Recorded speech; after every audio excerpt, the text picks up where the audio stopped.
It's time for Loudest Voice of the Week. I'm here with my co-host, Craig Pasa Jardula. We're going to give you guys a glimmer of hope at the end of the week here with all the horrible stuff we've had to cover throughout the week. We do have the activists. As you guys know them. We've covered them before on Loudest Voice, Code Pink. They told us they were going to be at the hotel, the Willard Hotel, where Netanyahu was staying when he arrived here. And we knew he was getting on that stage with Trump, and we knew it was going to be theater for the Zionist theater, and not too many people were going to be, going after him. Nobody in that room was going after him. We knew that. But they decided to show up at the actual hotel last night and demand accountability from Netanyahu in the lobby. They went as long as they could before they got escorted out. And I love these women doing this and having the dexterity and the stamina to do this as long as they did. And I just wish there were more people present. You're not going to get too many people in the hotel because it's in that private establishment. But we want this to be shared. Go on Twitter, find it, get it out to people. The more people that see this, the more people understand that we, the people, have the power to get in the streets and call BS, call out corruption, call out the war machine. It's what they did to Netanyahu in the hotel he was staying at last night in D.C. Check it out. Netanyahu. He's staying upstairs. He is currently wanted by the international community for war crimes and genocide. And instead of arresting him on site like we were supposed to do, our president is hosting him like a friend. Benjamin Netanyahu has the blood of 300,000 plus Palestinians on his hands. Benjamin Netanyahu is our generation killer. He's staying in this very hotel. Your silence and complicity in the Palestinian Holocaust is a stain on your soul. Benjamin Netanyahu is a disgusting, wanted war criminal who has come to the United States after continuing to drop 2,000-pound bombs on people in tents who were starving to death for 15 months. And now he has the gall to ask the President of the United States to forcibly displace the same people who he starved to death for 15 months. Shame on this institution. Shame in any other country. He would be arrested for the order. Shame on you! Shame on all of you in here!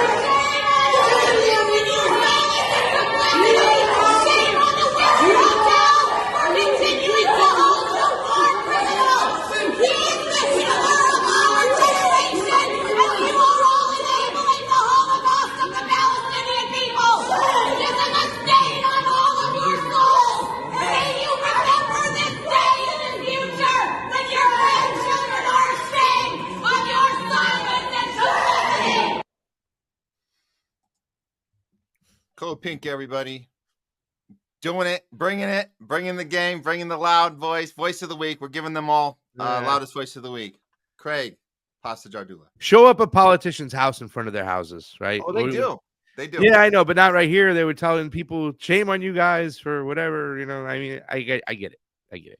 I just think that there's something about like attacking the normal day people or telling them they have to do something is just not as effective as actually winning them over and getting them to march with you. I'm sorry, but Code Pink is Code Pink. And they've gotten a lot of other where do they stand, by the way, with the USAID? Are they praising it? I'd like to see what's going on. That's a great question. They might be silent about it right now. I don't think they're. Let's see. Let's go to Medea Benjamin. Okay. Are you doing it? I'm right there right now. Okay. I'm going to bet. If I was a betting man, I'd say they're not posting about that right now. That's my guess. Well, here, just click on my share. Don't go get it yourself. Just click on me and I'll scroll with it. Give up a little power, a little control. You can do it. Here you go. Do it. There you go. Okay, so we have right here is the top. Secretary of Defense Pete Hegseth, of course. Representative Carlos Jimenez, right? Mm-hmm. Donald Trump, Elon Musk, Marco Rubio, war criminal on site, Netanyahu. The bloods of once again the 8 people at the okay. I'm counting the 2 waiters. That gives you 8.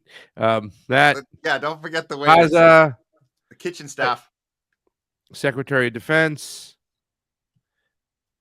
I bet you're going to be right. Cory Booker, Marco Rubio, Rand Paul. They retweeted Rand Paul. See, that's what happens. Rand Paul and Thomas Massey will always get a repeat or say something that they actually do mean, right? Mm-hmm. Senator Murphy, who was very present on the Maidan during the 2014 coup. So don't tell me it's just Republicans. It was Republicans and Democrats. All right, here.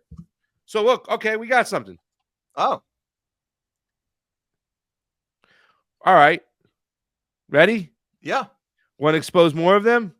Okay. You lost the bet. There's a lot of people who came out here to stop Elon Musk. They're saying he wasn't elected. They're saying he's trying to take over our government. He marched into the Treasury Department to take the data of millions and millions of Americans, Social Security, Medicare, Medicaid, unemployment information. He's closed down AID, which some of us don't like, but there are important programs of AID that should be kept. The important thing to say is this guy wasn't elected.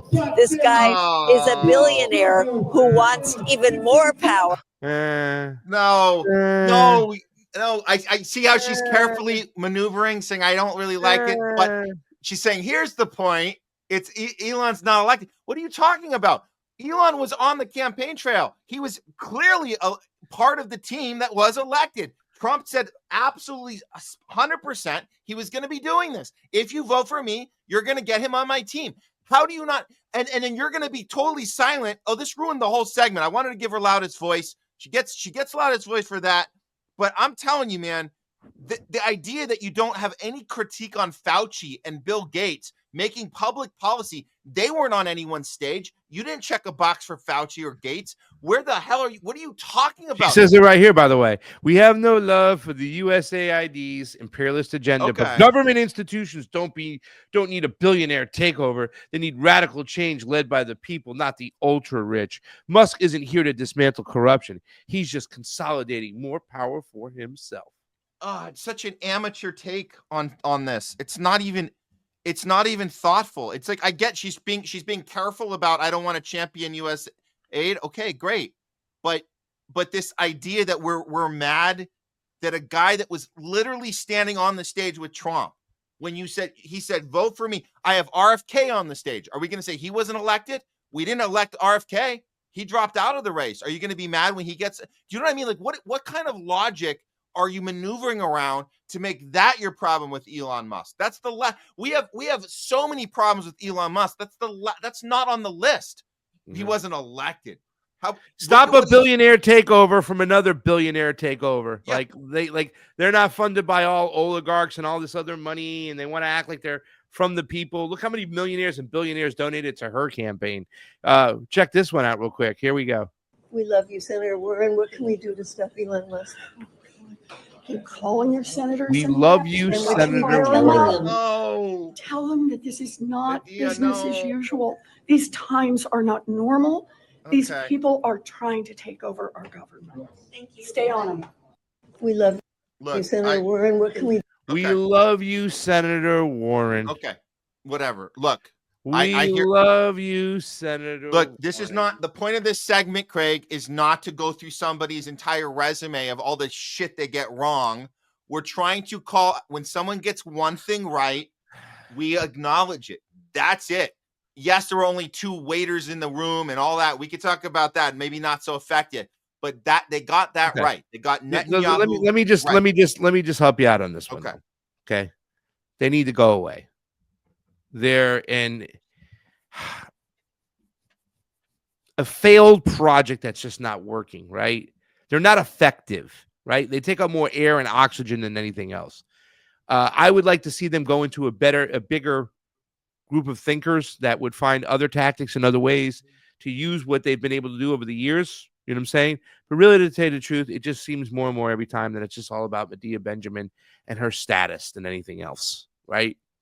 And no one person should be over the actual message of what we're trying to convey out there. Like I say all the time, RFK has said a lot of great things that I've agreed with over this campaign before, and obviously a lot of things I don't. But even the things he said, somebody else has said them before. We don't need him to have that message. The message needs to be what's front and center. And unfortunately, they're an ineffective group that's wasting a lot more time and energy and painting a picture for common sense leftists that are just is not true. So, well, I will double down on this. They're more ineffective than they are effective. So, well, listen, 100% right. They're doing it wrong. But guess what? Nobody else is doing it. I can't find anybody protesting the crap out of Netanyahu in DC. I'm not seeing it. And this group, as poorly organized as they are, as opportunists as they are, as inconsistent with getting other stuff right as they are, they get that stuff wrong. At least they're going after Netanyahu. And I wish there was a better way we could do that. I wish there was a better way we can call out the BS of Trump and Netanyahu standing on that stage. You do it every day on these shows. Nobody is yelling it out loud and saying, that's the guy who destroyed God. What are you doing, dude? Yeah, but they're yelling at people who could be potential allies. Yeah. They're yelling at people who could be potential allies. What about those people? You are sitting here and you're allowing this to happen. This is a stain on your soul. They said it to the people in the coffee shop. They said it to the people sitting down. They don't know what those people did. What if one of those people donated $1,000 to a charitable Palestinian cause? You know what I'm saying? A real one. You don't know. Okay, you're supposed to build a coalition. Attack the right people. If I was sitting there, they should have been like, come on out and face us, Netanyahu. We want to speak to you. This is not, I don't think, Craig, if you're really on the street with the Palestinian protests, if you're really like you and I and everyone else that knows we were, at UCLA, Chicago, all the different places, we're there. If we're sitting in that lobby when they come down that aisle, we're not sitting there going, how dare you yell at us? We're saying, right on. And we're standing up and I'm taking out the Palestine hat. So that's not, I don't think if you're on the right side, you're not going to feel attacked in that moment. If you're on the kitchen staff and you don't want to get fired, but you can be like, hell effing yeah, I got my Palestine pin right here. That's good. I think that's good. I'm not saying that's the only time. This is another tactic, and I think this is a CIA tactic. This was injected into these protests, and once again, to splinter the actual movement itself, the co-option from the inside. I've been with BLM people, and they're walking through the streets of LA, and they go up to a restaurant. You are eating while people are dying. You are eating while people are dying. Going onto the street and stopping the traffic of the everyday people is not a cool thing to do. There's a lot of people that were on a way to a court hearing to try to get back to work or get off probation or have an interview or whatever. I mean, these are regular people. You go onto the freeway and you're stopping traffic. You're defeating your cause. You're being counterproductive. That's all I'm saying. And this tactic is there to yell at other people. There's another thing that people say at a lot of protests when somebody gets out of hand. Don't tell people how to protest. Bullshit. This motherfucker's burning a tree in front of a federal court here. He's going to make us look bad. Burn a garbage can or something. What are you doing?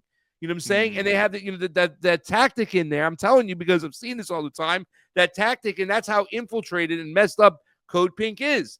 That they're falling for that tactic. If they are actually infiltrated, we need to expose that. That's important. And just like because they don't move enough people anyways. Yeah. They're a dying breed. Okay. They're ineffective. We ain't got to worry about Code Pink anymore. We should be calling out infiltration. Listen, Terry Mattson, who does a show on the Truth Wire, hopefully soon. She did it on the Convo Couch, right? What the F is going on in Latin America? She worked closely with Medea Benjamin, right? Medea let her do her own thing. There are good aspects of Code Pink out there that do some fantastic work, right? But at the end of the day, it's just they've made so many bad decisions. I mean, not pulling out of Afghanistan because you want to protect women's rights against the Taliban.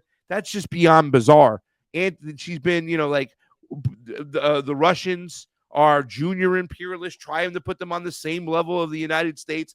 No, they're not. That's just the most ridiculous thing I've ever heard. And you're not freaking. I mean, they've been anti-Putin this whole time, Code Pink and the PSL and all these other groups. And I'm not saying you have to be pro-Putin, but you have to look at the situation the way it is. We're infringing on their border. Of course this is going to happen. But, you can't be pro-Russian. You can't talk. You couldn't be pro-Assad. Look what's going on in Syria right now. They've made so many bad decisions in the past. Medea has, right? I'm sorry. The Rage Against the War Machine, her signing up to speak and then not speaking, but then showing up anyways. She wouldn't speak because she wouldn't stand up there with people from the Mises Caucus. Obviously, people I'm very critical of today. But, I mean, so many times over and over again, they've made the move. They've handicapped, they've kneecapped themselves time and time again, and they're just not efficient, right? They're inefficient. They're going to fade away and fade on out. But hey, man, if you want to give props for some people having the balls for standing up and yelling inside the hotel, I hear you, man. I think they got balls. I just don't like the tactic of attacking the other. This is a stain on your soul. Hey, man, if I was there, I'd get right up and yell with them. So whatever. Exactly, we would, but that's us. If somebody else is who doesn't want to because maybe their boss is a Zionist or something else, they got to put bread on the table and they got to remain silent. And just them there in that hotel, some of those people probably didn't even know that Netanyahu was there. I mean. So one last thought on that, because we grew up, again, our captured education system. We talk about how we learned about World War II. This adage, this shit that was put into it was implanted in our heads, Craig. That idea that if only we could go back to 1938. If I had a time machine, I'd go back and I was in a room with Hitler. I was in the same block or the same zone, the same city. If I could just go right to Berlin, if I could just go right there, I would do something. I would kill him. Really? You'd kill him? Really? Is that how? Really? You had a time machine? Well, would you maybe you wouldn't kill him, but would you at least yell at the top of your lungs? Would you stand in a hotel? Would you sacrifice your possible job? Yeah, I would do that. Really? Would you? So we learned that was the thing we were championing. We would do that. That's the right thing to do. Well, here we are right now, 2025. You wouldn't stand up in a hotel that Netanyahu is staying in? You wouldn't yell at the top? Really? I thought we were going to go back in time and literally shoot Hitler in the skull, but you won't stand up in a lobby in 2025. It doesn't make a difference. They're not required to. We shouldn't tell people what to do. Yeah, I'm just saying that's what we were taught. I mean, if they want, that's up to them. We don't know their story. That we don't know what they're doing. You don't block traffic on the freeway to make a fucking point. Well, it's to make them feel uncomfortable the same way the Palestinians feel uncomfortable with what's going on. I want to fucking take people and shake them to their soul to wake up. But guess what? It's ineffective. It doesn't work. It's counterproductive. It's why there's not a lot of fucking people there with them. It's why there's 6 people yelling. How long have they been around? Yeah. All right. Well, that's all the time we have for Loudest Voice of the Week.